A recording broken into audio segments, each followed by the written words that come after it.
Paige Joe Sabino, the letterer for Thor, and you're listening to Across the Bifrost.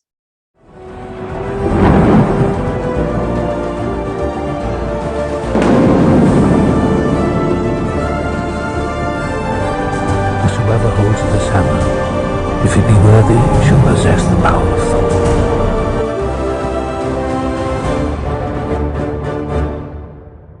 Hello, everyone. Welcome to Across the Bifrost, the Mighty Thor podcast, where on each and every episode, we explore the world of Marvel's Mighty Thor. I am one of your hosts, Ryan Doze, joined by one of the Warriors 3 members. Faz is back. Faz is back from his realm-spanning trip across the globe to whatever realms that he decided to pop in on. Faz, I know I've told you this privately, but I'm going to say it and proclaim it publicly. I love the hell out of you. And I'm so glad that we're talking about Thor today. Oh, you're such a hopeless romantic. And listeners, don't worry.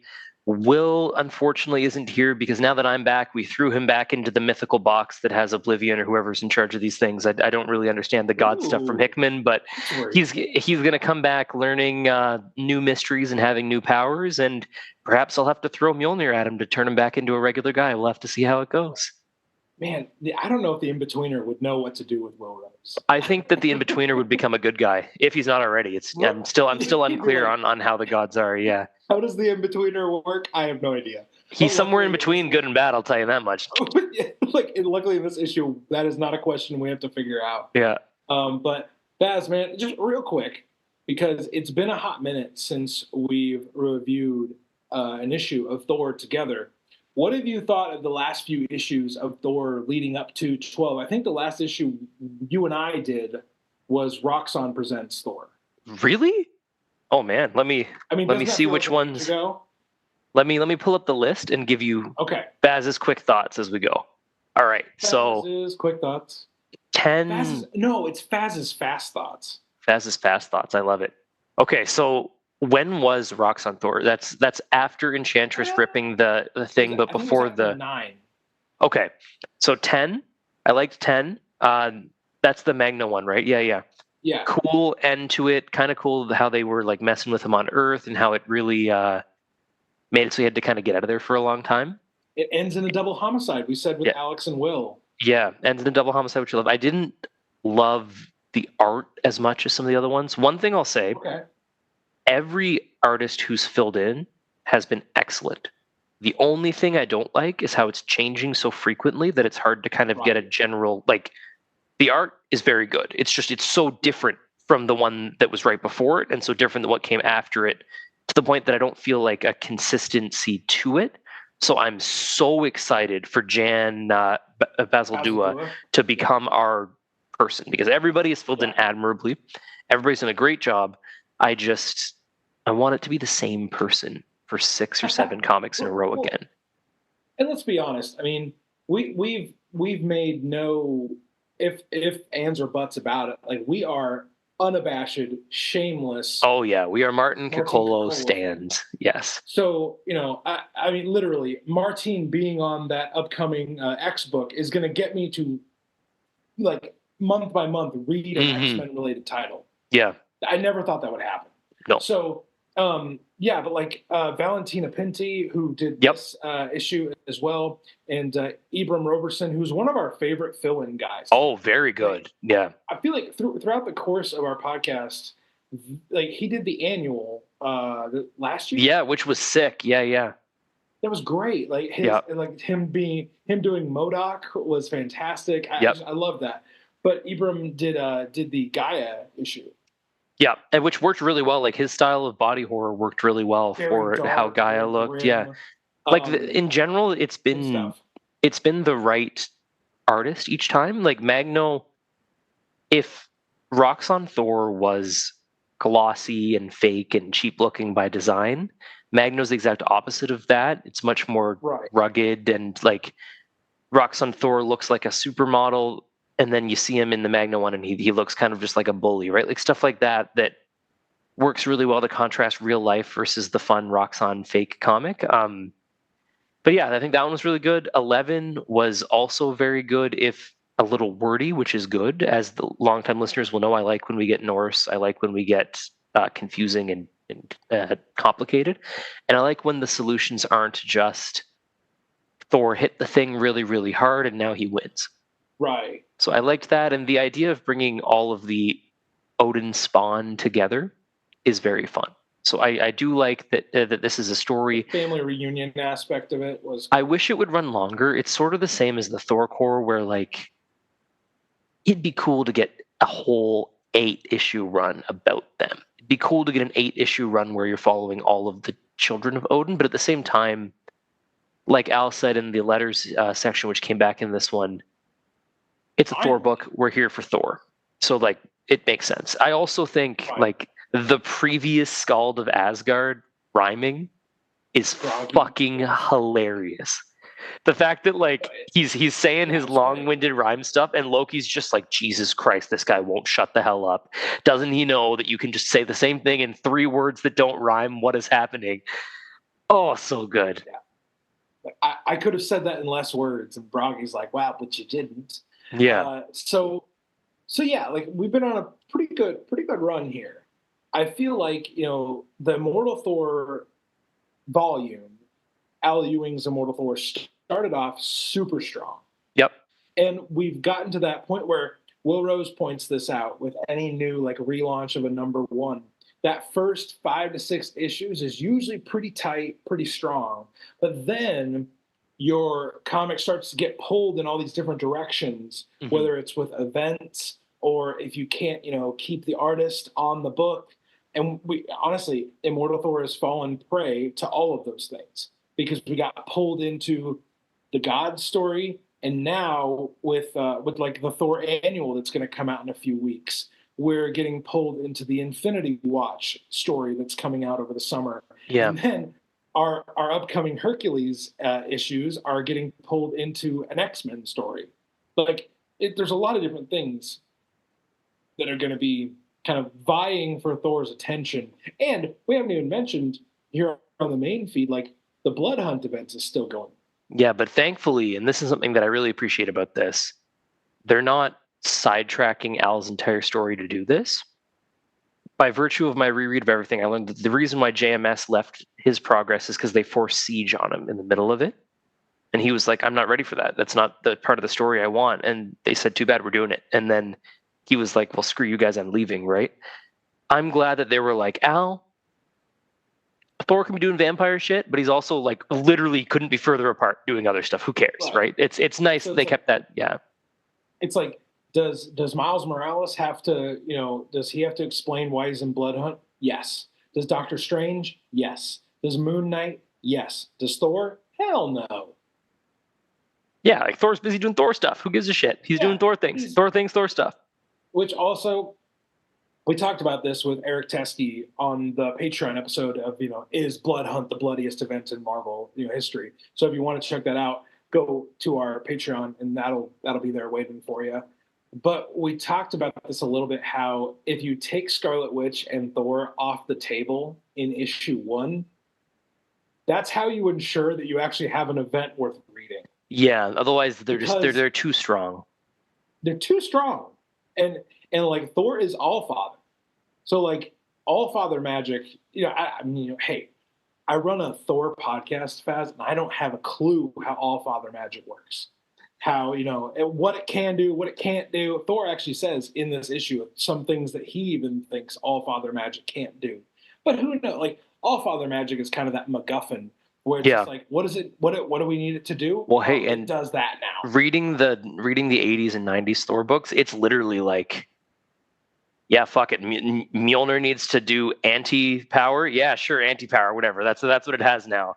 Odin needs to just rebuild Asgard in a snap. Sure, yeah, whatever. He just stick a nap afterwards. It's fine. It's fine though. Yeah, and it's just it's very funny how they do it. Side note: something nice that Al Ewing's been doing is defining the Odin power in a way that is realistic. Like Thor has it, but it's kind of growing over time, and it's not at its peak. Right.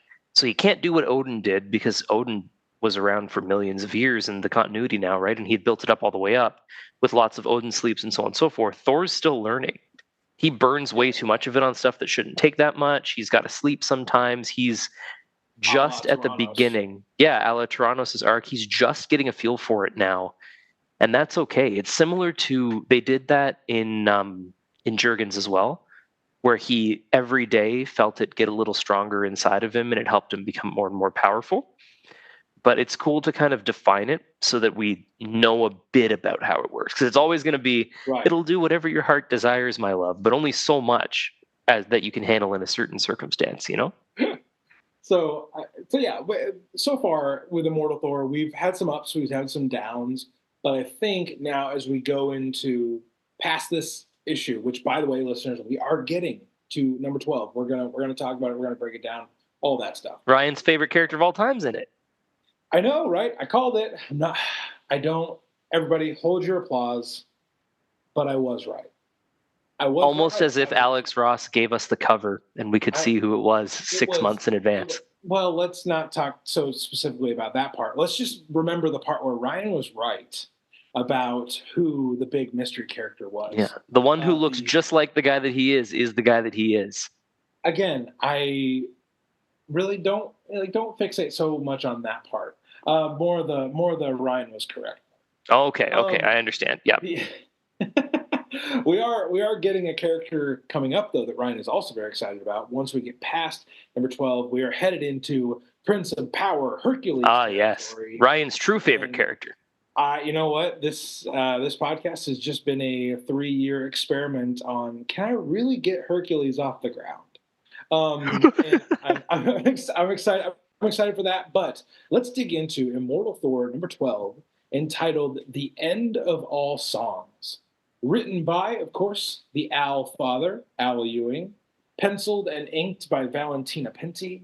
Colorist, and I'm going to try my best on this one, boys and girls, Espen Grutengern. Lettered by, who else? The lettering god, Joe Sabino. Edited by Will Moss and Michelle Chase. The lettering god. So here's where we kind of left off Thor from the last issue. We'll give you kind of an eagle eye view of this. They are trying to track down Tyr in the in-between space. All of the different the Odin siblings have assembled, even the ones that we've forgotten, like Bragi and Uller. Uller says, well, hey, part of Tyr's soul is like very far away and part of it is very near. So they split up into groups a la Scooby-Doo, and they go off to chase down different clues and find the solution to the mystery. And of course, all of our A-tier characters, they go far away. And all of our B-tier characters, they stay pretty close. That is where we kind of leave off that issue. We leave off that issue with Hermod, one of Thor's brothers. Let's be honest, if this were Star Trek, Hermod is a red shirt. He is a red shirt. Of the most red shirt. He goes, what, Faz? Defend that. He's much faster than most red shirts. But he gets murked just like a normal one. Yeah, but no, he gets murked way worse because it's not even like he gets to go Valhalla. He just no longer exists, Ryan. Well, but you know what? Believe me, we're going to get to that. Hermod goes inside one of the Skinner boxes that the in-betweener has put in this in-between space. That's what they're called? Skinner boxes? That's what Eric... So when Eric Teskey stopped by and did the review of one of the issues with us, he told me that they're called Skinner boxes. Interesting. So anyway, I'm going to trust Eric on that one. I did not look into it myself because I might not be the best researcher. So Hermod goes inside of one of the boxes and he finds Tyr sitting there cross-legged with a glowing hand that looks like a claw. And that's where we leave off number 11. We pick up number 12 with Thor and all the A-tier Odin siblings bursting out of one of the in-between boxes. And who's right there? Tiwaz is right there. And we get the confirmation that it is actually Buri, who is Thor's great-grandfather. He is the founder of Asgard. He's even before Odin. He's before Bor. He is Bor's father, making it Thor's great-grandfather. All of their great-grandfathers, to be honest. Tiwaz says he has the part of Tyr's soul that will make him complete again, and Thor has to win a victory against him to do so, to get this rune that will make Tyr complete again. Meanwhile, back with the B level characters, Hermod gets unexisted. Like, he's not just killed, he's not just like defeated, he's not dead. He just ceases to exist. Please, Ryan, use the language that the kids use. He got unalived, ladies and gentlemen. That's what they say on the TikTok now. Unalived sounds so much more natural. It makes so much more sense. So Tyr touches him with his hand, and we find out that Tyr is actually possessed by an entity called Oblivion. And he has this ability to make people cease to exist. Hermod is the only one that suffers this fate. Luckily, no one else is, It adds a lot of stress to the panels, though, because you're like, fuck, is he going to touch Lausa and she's going to stop existing? Like, is he just going to, like, is Angela about to go away? Like, or whoever's there at the time? Like, it's just like, right. You don't love it. You don't love that vibe. Yeah. You hate to see it. You really do hate to see it. And Vidar is holding Lausa, like Faz mentioned, and Tyr reaches out for Lausa just as they're about to touch. Lausa's powers go off because she's this like magic god baby, and luckily, did we know that she had Searcher's fire inside of her? I don't remember that. Right, because she's part fire giant. Why do I know nothing about her? The only things I know about her are from the end of the last run, like the Kate's run. Does she predate that? You know what? That's a great question. And she's conceived in the aftermath of the War of Burning. She's the person who fulfills the pact that ended the Aesir Vanir War. Oh, yeah, why is she still a baby? Why is she still a baby? And Searcher's her third parent in the same way that like Gaia is Thor's third parent. Ooh, like his essence was around when she was conceived, so he was able to get a piece of that. All mixed up in that genetic suit.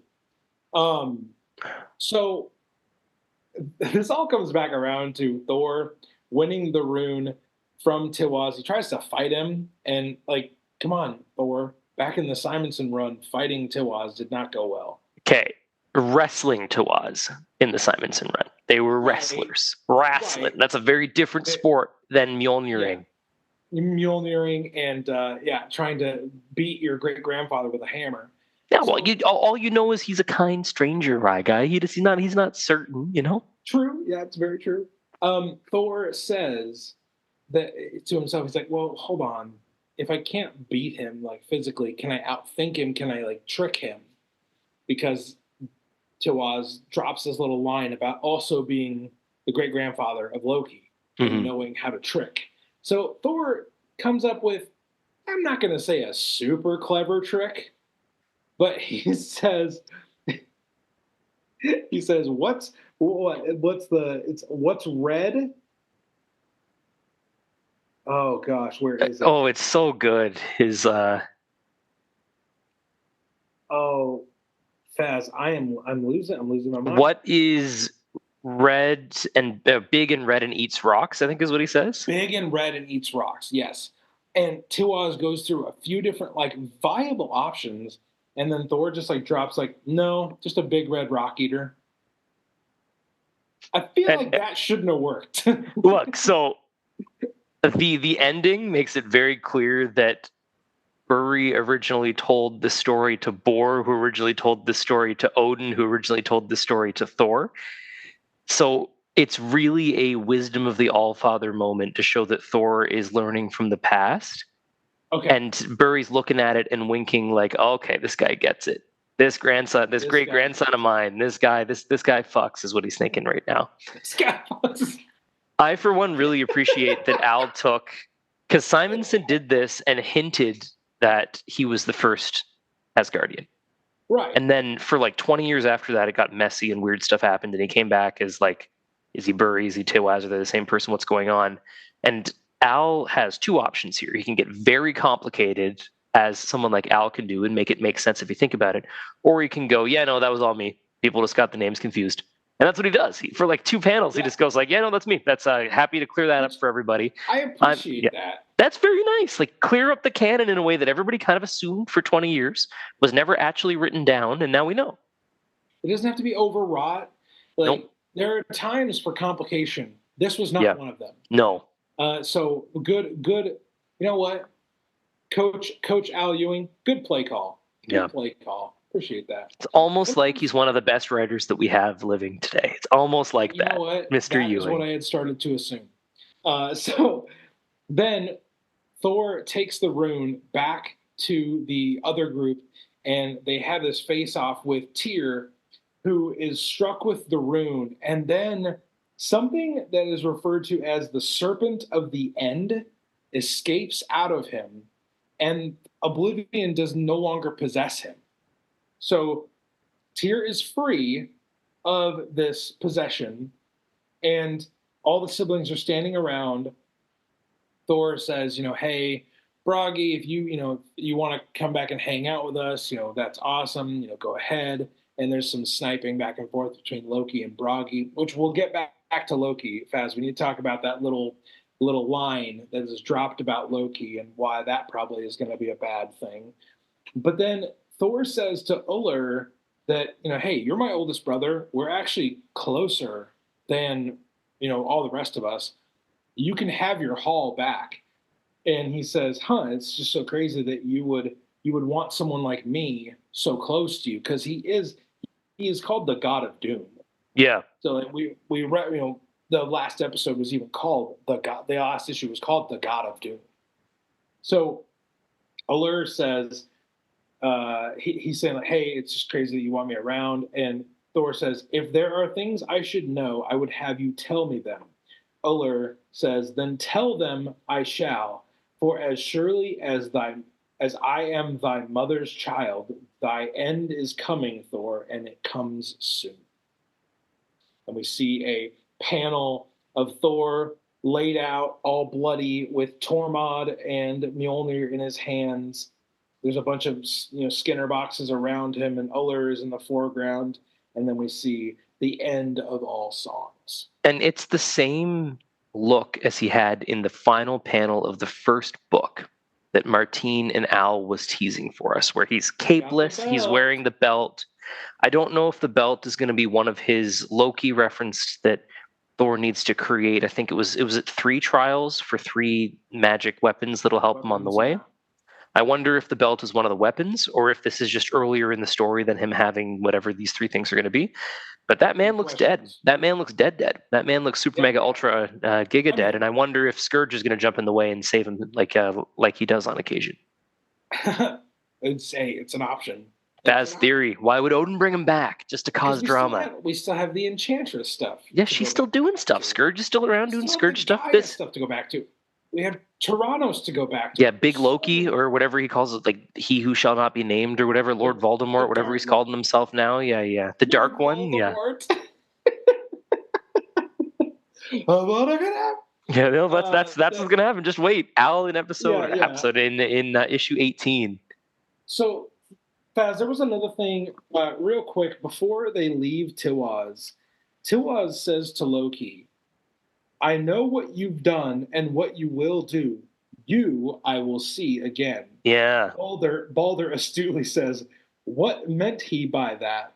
Loki says, I don't know. I swear on Odin's grave, dirt brother, I have no idea. But then Loki in the narration, because he can speak to Bragi through the narration, which is a great little touch. Mm-hmm. Loki says, not a word, Bragi. Balder responds, Father was cremated in a longboat.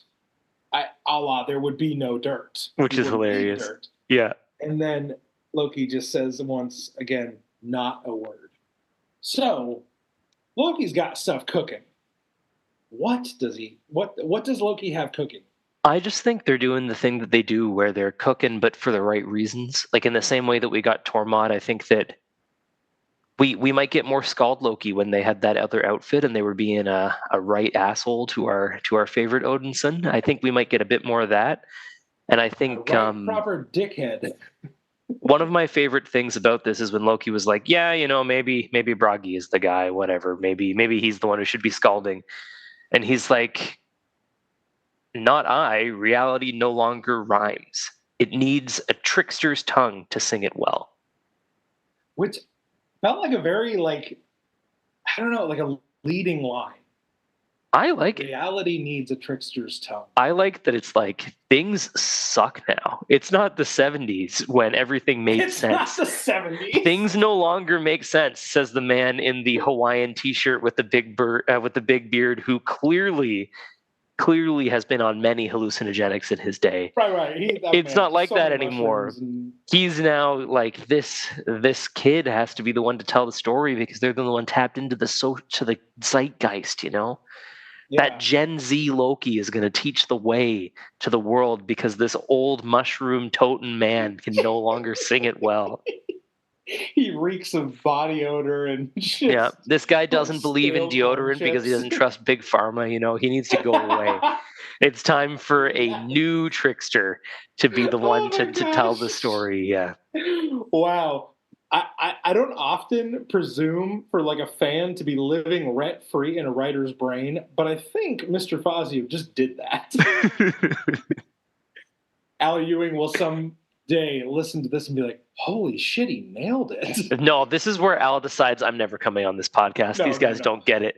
First, they thought Immortal Thor wasn't about the MCU, and now he's gonna be like, no, this is all. They've got it all backwards. Ryan and Faz think they know what I'm talking about, but they don't. That's what's gonna happen. Oh my gosh, that's great. Faz, do you have any final thoughts on Immortal Thor 12 and where it left us off, or what or highlights? Anything you have on this one? Yeah, Let's talk about what's about to happen. Full, just an overview. Really enjoyed this little side quest. Really liked getting all the Odinsons together. Really liked Pinty's art. Really excited to get closer to the main plot line with a consistent artist again.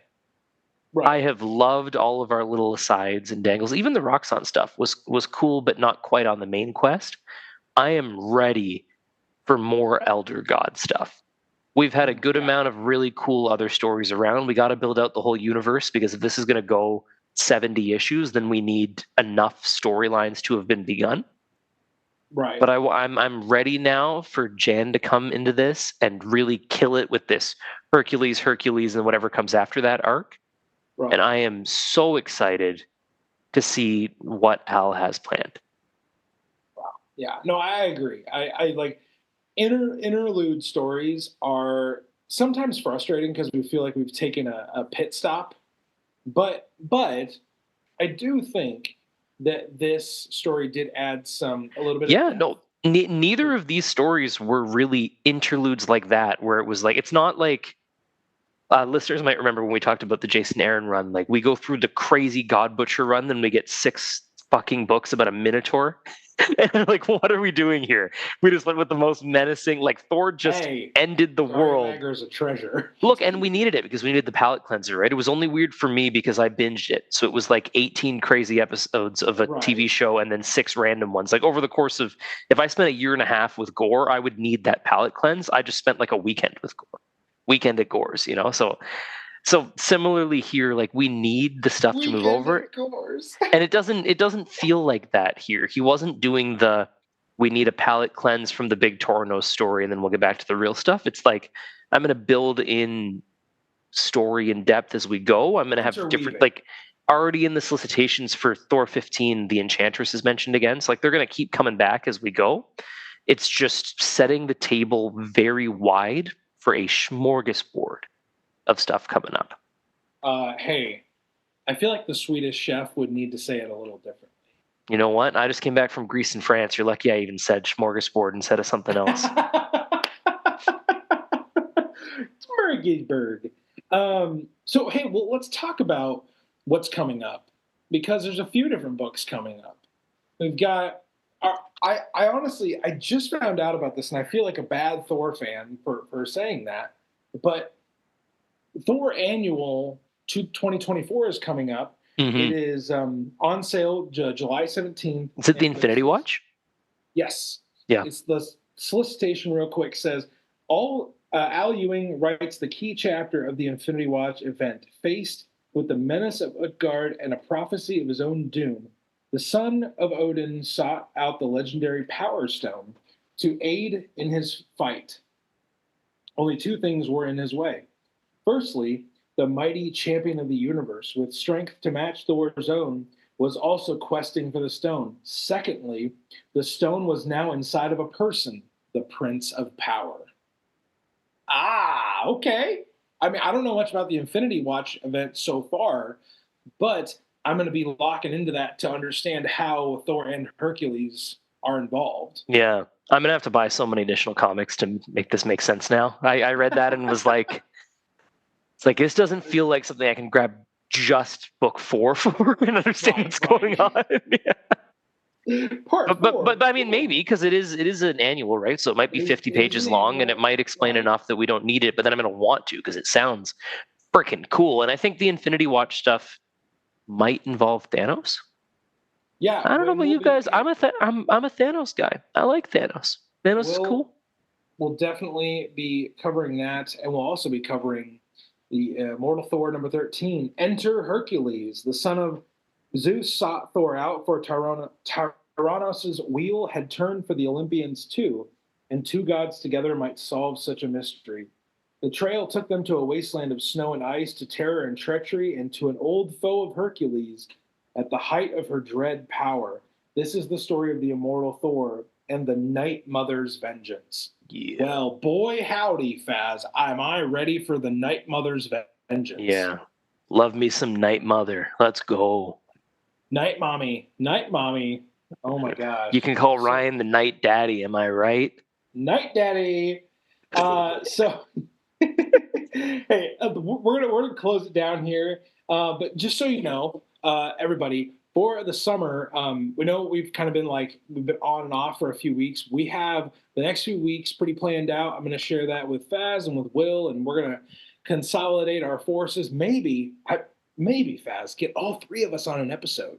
Well, let's not make promises we can't keep. Will's got to get out of that box. We don't have Mjolnir to get us in and out pretty easily. People don't want to see the Warriors. People don't want to see the Warriors 3 fully assembled. That's why Taika killed them immediately, Ryan. Nobody cares. No, I'm kidding. I'm kidding. What Taika would do. We're a pro Taika podcast for anybody wondering, and at Ryan Doe specifically, if you have a problem with that, send him your Taika hate mail, and we can go from there. Fantastic. So we do have, just so you know, everybody, we have a big interview coming up, a big creator interview coming up in the next few weeks. We're going to let the intrigue dangle. You'll have to just check that out. It is truly one of the biggest things we've ever done. And I don't say that just as a teaser and a lure. Truly one of the coolest people in comics, and we get to talk to them. So also, Faz, I don't know if you know, but Thor Love and Thunder's 2nd year anniversary is coming up. Ooh, time for a rewatch of some sort. I like it. Rewatch. And we have Thor comics coming out all throughout the summer. Literally, Thor Annual, Thor 13. Yeah, Thor honestly, 14. there's more Thor comics this month than there were when Thor Love and Thunder came out. So, and hey, we're going to cover all of them. Yeah. It's kind of our thing. That's what we do, guys. And, we're going to have to get back to Simonson sometime. People have been crying out for Walt Simonson. Haley Hobbs out there wakes up every morning and goes, "Where's the next issue of Simonson, you mother effers?" But she doesn't say effers. She potty mouth. But she didn't say frickin', to quote Guardians of the Galaxy Volume 2. Everybody, we love you so much. Thank you for checking out this review. We hope you check out next week's big time interview, and you keep up with all the Thor goodness that is coming our way this summer. There is literally, we are overflowing with so much Thor. Bridge. So everybody, until we see you next time aboard the Rainbow Bridge, we encourage you to do one thing, and that is, no matter where you are, no matter what you're doing, we say to stay worthy.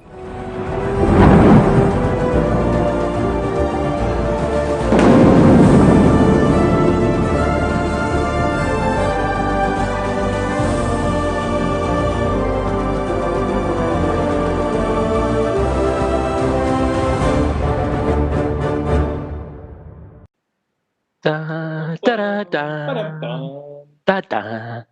All right, brother, I gotta go grab my wife.